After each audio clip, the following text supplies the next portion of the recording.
दोस्तों अस्सलाम वालेकुम। आप देख रहे हैं इरफानी नेटवर्क यूट्यूब चैनल और मैं हूं मोहम्मद इरफान झारखंड। दोस्तों असदुद्दीन ओवैसी ने दिया है एक बड़ा बयान और दारुस्सलाम से दोस्तों रंजन गोगोई पूर्व चीफ जस्टिस ऑफ इंडिया, जी हां दोस्तों, वही रंजन गोगोई जिन्होंने बाबरी मस्जिद के मुद्दे पर, बाबरी मस्जिद के ऊपर फैसला सुनाया था, एक सनसनीखेज हैरत अंगेज फैसला सुनाकर पूरी दुनिया में रंजन गोगोई मशहूर हो गए थे। उन्हीं रंजन गोगोई के ऊपर भारत के पूर्व चीफ जस्टिस ऑफ इंडिया के ऊपर असदुद्दीन ओवैसी ने दिया है बड़ा बयान। क्या है बयान दोस्तों, ये इस वीडियो में आगे हम आपको लाइव वीडियो दिखाने वाले हैं।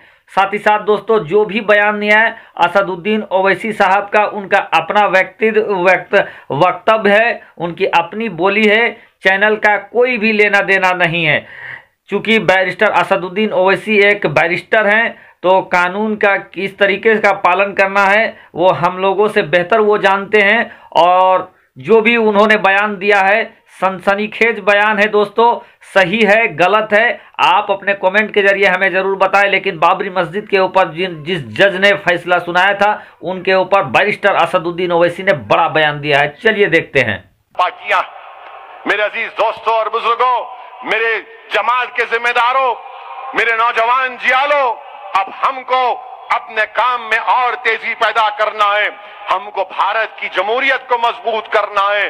और मैं एक बात ये भी बताना जरूरी समझता हूं, ये भी बताना जरूरी समझता हूं कि आज आप देखते हैं कि हमारी एक तकरीर पर अगर शाम में 6 बजे या 9 बजे जो टीवी के एंकर बैठते हैं उनको हमारी कोई तकरीर का जुमला मिल जाता है, 1-1 घंटा 3-3 घंटे माशाअल्लाह चलाते हैं। मगर भारत के रिटायर्ड सुप्रीम कोर्ट के chief justice, retired supreme court के चीफ जस्टिस ने एक टीवी के कॉन्क्लेव में जाकर कहा, सुप्रीम कोर्ट के बारे में, अदलिया के बारे में कहा, जुडिशरी इज इन रैमशैकल्स, कोर्ट को जाने की कोई जरूरत नहीं है, क्या होगा वहां, क्या मिलेगा, वो तो खाली कॉर्पोरेट लोगों को जिनके पास करोड़ों रुपया है। अरे गोगोई एमपी साहब अब चीफ जस्टिस नहीं रहे, बोल सकते हैं उनको, कोई कंटेम नहीं होता, बोल सकते अरे गोगोई, ए Gogoi, mister Gogoi and MP. क्या गोगोई का वो बयान अगर मैं कह देता कि भारत की जुडिशरी इज इन रैमशैकल्स तो पूरे टीवी चैनल, भारत के पूरे टीवी चैनल दिन रात वही चलाते, देखो एक और भड़काऊ भाषण दे दिया, अब तो इसको अदलिया पे, जजेस के ऊपर, कोर्ट के ऊपर भरोसा नहीं है। क्या बात है वैसी, जो खूब चलाते, बाजा बजाते, एक एक टीवी एंकर अपने आप को चीफ जस्टिस बना लेता। मगर गोगोई बोला उनका है, उनका प्यारा है, उनका निराला है, उनका दुलारा है, अपना बोला तो कोई फर्क नहीं पड़ेगा। और क्या बोले गोगोई, जुडिशरी इज इन रैमशैकल। अच्छा, रैमशैकल में देखा मैं, उर्दू की डिक्शनरी निकाला तो रैमशैकल का मतलब यह है खराब, बर्बाद शुदा, शिकस्ता, खस्ता हाल। अगर मैं ये बात बोलता तो अब तक मेरे 10-15 शादियां करा देते टीवी चैनल वाले। हर शादी को चाहे वो कोई भी रहो, ये देखो ऐसा बोले, गोगोई बोला तो कुछ नहीं, जुडिशरी इज इन रैमशैकल। अच्छा गोगोई साहब, हाँ गोगोई क्या बोला सुनो, बोल सकते हो उसको, अब जमहूरियत है, फ्रीडम ऑफ एक्सप्रेशन है। अब लॉर्डशिप नहीं बोल सकते उनको, अभी नहीं है ना, उन्होंने आम आदमी हो गए, उन्होंने ऊंची कुर्सी बैठ जाए बोलेंगे माय लॉर्ड, मी लॉर्ड, अब नहीं बोल सकते, आओ गोगोई बोलेंगे। रंजन गोगोई उनका नाम है। क्या कहा उन्होंने कि गरीबों को कोई इंसाफ नहीं मिलता, गोगोई, गरीब भारत में कौन है? मुसलमान है, सिख है, दलित है, आदिवासी है, हमारे हिंदू भाइयों में भी बहुत गरीब हैं, ओबीसी भाइयों में गरीब हैं। आप ये कहना चाह रहे हैं कि आप चीफ जस्टिस थे, आप ये कहना चाह रहे हैं कि भारत के गरीब अदालत से इंसाफ की उम्मीद खत्म कर ले?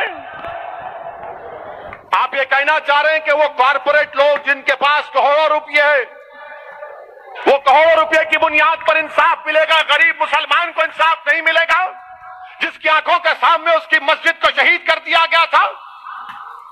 एक सिख को इंसाफ नहीं मिलेगा, जिसकी आंखों के सामने उसके बाप के गले में जलता हुआ टायर डाला गया था दिल्ली की सरजमीन पर? उस सिख को जिसके खून से दिल्ली की सरजमीन को लाल किया गया था, उस दलित को इंसाफ नहीं मिलेगा महज इस बिना पर कि वो अपनी शादी पे घोड़े पे निकलता है या मुंह छोड़ता है, उसको मारा जाता है? उस दलित बच्ची से इंसाफ नहीं मिलेगा जिसको खेतों में ले जाकर एक एक नहीं 5-5 लोग रेप करके उसको कत्ल कर देते हैं? उस आदिवासी को इंसाफ नहीं मिलेगा जिसके घरों को, जमीन को लूटा जा रहा है? उस आदिवासी एमपी को इंसाफ नहीं मिलेगा जो एडमिनिस्ट्रेशन के दबाव और उनकी नाटों की वजह से, उसके जुल्म की वजह से उसने खुदकुशी कर ली? बताओ गोगोई, तुम क्या कहना चाह रहे हो? मैं दारुल सलाम की सरजमीन में खड़े होकर कह रहा हूं कि हमको जमहूरियत पे भरोसा है और रहेगा, हमको अदालत पर भरोसा है और रहेगा, सुप्रीम कोर्ट पे भरोसा है और रहेगा। मगर ये कैसा चीफ जस्टिस था साबिका? और नरेंद्र मोदी जी, आपने कैसे आदमी को एमपी बना दिया? प्राइम मिनिस्टर, आपने तो बहुत बड़ी गलती कर दी। आपने ऐसे आदमी को अपॉइंट किया, सेलेक्ट किया, जो खुद चीफ जस्टिस के कुर्सी पे बैठा था, आज कह रहा है एमपी बन के अदालत में कुछ नहीं होता, रैम शैकल्ड है, गरीबों को इंसाफ नहीं मिलेगा। अरे गोगोई को क्यों बनाए मोदी जी आप? आपको कोई और नहीं मिला? क्यों मिला गोगोई? हाँ, मैं जानता हूं गोगोई को क्यों बनाए आप, मगर ऐसे आदमी को बनाए। अच्छा, आप देखिए, दुनिया के मशहूर constitutional expert Clark Cunningham, William Hobart ने क्या कहा था भारत के सुप्रीम कोर्ट के बारे में? The most powerful court in the world. और शायद गोगोई ने देखा होगा, जानता भी है गोगोई, यही सुप्रीम कोर्ट था जिसने कहा था कि जब गुजरात जल रहा है तो वहां का चीफ मिनिस्टर नीरो की तरह बांसुरी बजा रहा है। यही सुप्रीम कोर्ट ने पूरे एमपीज को, एमएलएस को, इलेक्शन लड़ने वालों से कहा कि तुमको अपने खिलाफ जो क्रिमिनल केस है दिखाना पड़ेगा। यकीनन सुप्रीम कोर्ट में कमजोरियां हैं, मगर एक साबिका चीफ जस्टिस बोलेगा आए कुछ नहीं, कोई भरोसा नहीं, कैसा होगा? और कोई कंटेम नहीं, कोई आवाज नहीं, कोई चीख पुकार नहीं, कोई टीवी पे प्रोग्राम नहीं, ना 6 बजे ना 9 बजे, कुछ नहीं, क्योंकि गोगोई उनका है और ओवैसी गैर है। ये इनकी सियासत है मेरे अजीज दोस्तों और बुजुर्गों। अच्छा, गोगोई ने क्या कहा? कहता है कि हमको $5 ट्रिलियन की इकोनॉमी चाहिए, मगर हमारे पास we want a 5 trillion economy but we have a ramshackle judiciary.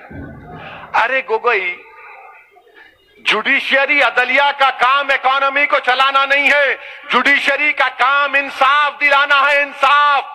Judiciary का काम यह नहीं है $5 ट्रिलियन इकोनॉमी 20% हो जाए, 10% जीडीपी हो जाए। जुडिशरी का काम इंसाफ दिलाना है।